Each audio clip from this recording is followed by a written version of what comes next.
大家好，我是小丽。今天分享一个我妈妈做茄子的方法，不需要过油，简单又好吃。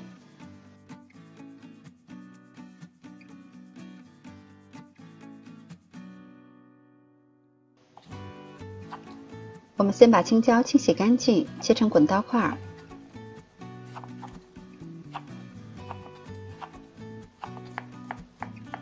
大蒜切成蒜末。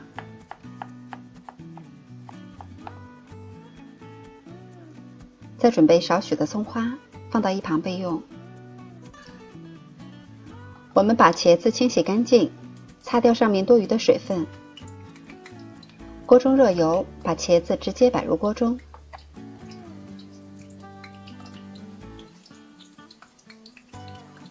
可以像这样摆放整齐。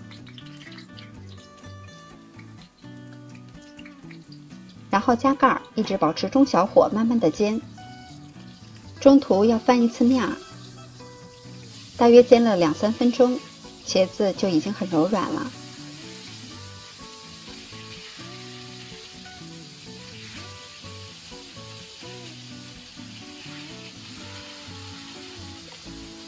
然后我们可以从中间划开，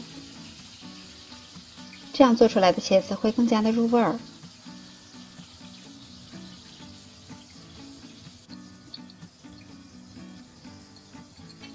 然后加入1小勺白糖，适量的盐，少许的花椒粉，一点蚝油，再加入1勺生抽，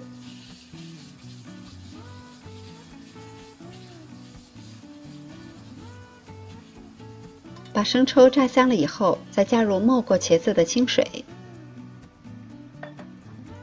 然后加盖儿，保持中火烧2到3分钟，看汤汁已经收得差不多了，然后加入青椒。我们可以用筷子把青椒拨动一下，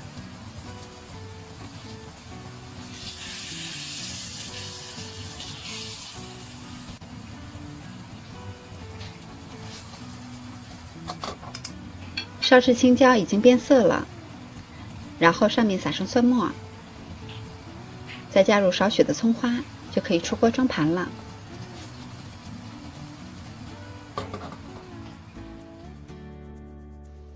这样做烧茄子不需要过油，而且非常的节约时间，口感呢软烂又入味儿。